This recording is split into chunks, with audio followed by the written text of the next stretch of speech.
Hey, what's happening? One SirJames coming at you guys with another video. In today's video, I'm here to provide you with my review for the Elder Scrolls Online Morrowind. Now, pretty much to kind of give you a gist of idea is that you have a brand new expansion, one that's much larger compared to the original release of the Elder Scrolls Online. This time you get a new location known as Vvardenfell. For those who are familiar with the Elder Scrolls 3 and Morrowind, then this location should feel right at home for you because there's a lot of set locations that you will see in this. And not only that, this one actually takes place 700 years before the events of Elder Scrolls 3. So of course you have a brand new storyline and a new adventure to take on, and it's up to you to kind of discover and make choices along your journey. Now next up, to touch upon the overall visual aspect of the game, is that the graphics are extremely nice. You are going to do a lot of exploration, especially if you're fans of Elder Scrolls 3. You're going to try to find these set key locations, something that kind of tethers to your heart a little bit, maybe some childhood memories. But there's just so much to explore here. The details of the characters that you get to meet along your journey, the locations, whether it be like a volcanic mountainside or some weird desolate cave or even a weird swamp forest, and all sorts of different little aspects here and there. Especially when you look up into the sky, you see these floating boulders and so much more. Like I said, there's a lot of detail that has been put into this game that you're easily going to get lost during your exploration, trying to find some hidden loot, and of course go through some creepy dungeons here. But like I said, the visual aspect for this game is definitely very good, no matter if you're playing it on console or the PC version. Now, going over the gameplay, this is where it's really hard for me to kind of conduct everything involving gameplay into a short little review because there is a lot of things to kind of take in.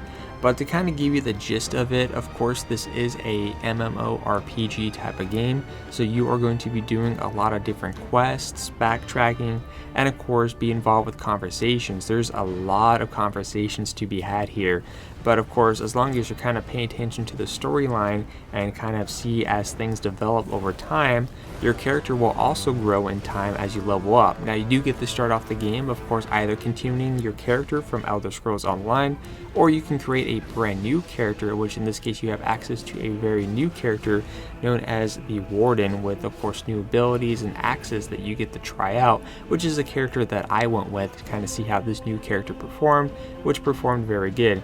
But like I said, you do have a somewhat of a deep customization level to kind of create your own unique looking character along your journey. And as you progress and level up, you're going to notice that you have different skills and attributes that you could increase, such as do you want to increase your health, your stamina, your magicka. You could also learn new skills and abilities, and there's a lot of different things to kind of keep in mind of. And of course, depending on what kind of equipment you use and weapons, you're going to notice that that will also level up.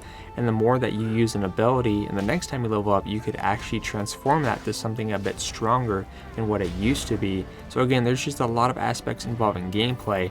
Combat is actually not too complicated, but do keep in mind that the game does start off pretty slow, but once you hit like that level 10 mark, that's when the game starts to open up through a whole lot new areas, learning new skills and abilities and access to all sorts of different things, especially of course the ability to form clans. Now, I don't have too much information about the clan system because I'm not really in one as of right now, and of course there's also a PvP section, which again I don't have too much information on that because I haven't done any of that as well. But there is that there, so if you're not into the whole PvE content, you could always go into PvP, which I'm sure is a lot of fun because a lot of people talk about it, especially from the base game of Elder Scrolls Online. But like I said, there's so many things to kind of keep in mind and to kind of cater to. Of course, you have your guild systems that you can be involved with, different factions. And like I said, the more you level up your character, the more abilities you have access to. There's also mounts in the game too. And of course, there's also microtransactions, which the microtransactions for this game isn't anything like groundbreaking that's going to prevent players from enjoying it. It's usually like cosmetic things such as like costumes and stuff like that, or maybe a chance to kind of get a rare mount. Or of course you could save up your gold end game to buy mounts. Of course you could do the classics such as sneaking around and of course working on your stealth ability. Now do keep in mind that for stealth, as long as you're not carrying around heavy armor, you'll be able to sneak a lot better compared to someone wearing heavy armor. I kind of learned that the hard way. Of course, if you do something negative into the game, such as, let's say, committing a crime, you will have guards that run up to you, and you can make a choice there between like paying the fine, or you could kind of persuade them saying, hey, I have powerful friends, you don't want to mess with me. Or if you're feeling up for the challenge, you could always take them head on, but the guards are a little bit of a pain and they might wipe you out, especially in the early stages. So again, also keep that in mind. But again, there's just so many things involved with the gameplay elements that it's really hard to conduct everything into one little review. I will say though, if you are a huge fan of Elder Scrolls, maybe Morrowind specifically, and you enjoy MMOs, then this is one that's definitely worth looking into, again, whether it be console or PC. Now next up, going into the sound aspect for this game, there's actually a lot of detail in sound here, not only with environmental sounds, but of course characters, because there's a variety of different characters in which you get to listen to, talk to, and of course not only that, the NPCs that are floating about the world, they provide a lot of interaction as well.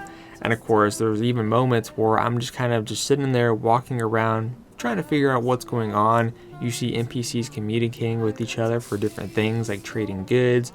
You see other NPCs that are performing. Especially my personal favorite are those songs. Anytime you stumble upon an NPC that has a song going on, I always like to sit down and kind of enjoy what I'm listening to. But the voice acting in this game is very, very solid. There's like not one issue that I've seen with it. Plenty of it here. It's definitely making the world feel much more alive, and it's definitely going to immerse you into the overall experience. Now as for the replay value here, the replay value is definitely in the high range. Like I said, there's so much to do in the overall quest system, whether it be storyline or side quests. You got your PvP portions. Of course, not only that, I think one of the funner ways to play the game is that if you can get a group of friends to play with and to kind of venture off on a journey together, then I think that's where you're going to have much more of a fun. Even if you're just playing by yourself like I've been doing, I mean, you're still going to have a good time, but at times it's kind of good to kind of form an overall team. There's actually a lot of things that you're going to kind of notice as well too, is that sometimes there's going to be like little mini bosses in the game, or if players actually do come and interact with that boss as well, it's not like if they take the kill, they take your experience and it goes along with it. It has a kind of a similar system to Guild Wars 2, for example, or if you are attacking someone and someone else comes in to finish the person off, you're still going to gain that experience, and that person will also gain some experience as well. So it has like a nice overall system. Even if you're not playing with a group of friends, the community still works together to achieve a common goal, which is very nice. But like I said, replay value is extremely high, whether it's the single player content or the PvP content, and of course some dungeons as well. You can't go wrong with the dungeon system. But overall, again, this is a very fun game. I actually liked this expansion more than the base game.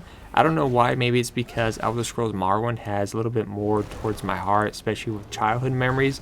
Maybe that could be the main reason. But again, this is a game that's definitely worth picking up if you're a big fan of Elder Scrolls and you like MMOs, or you're just looking for an MMO to play in general. Again, you can't go wrong with this game. So in the end, I'm actually going to be giving the Elder Scrolls Morrowind a 9 out of 10. A really fun game to invest your time in, whether it be by yourself or with a group of friends. But like I said, you and the community will be working together to achieve a common goal. In the end, it's up to you to go out, seek your adventure, build your character, and of course to explore the world of Morrowind. Until then, I am SirJames from Gamerfuzion.com, where we empower your gaming.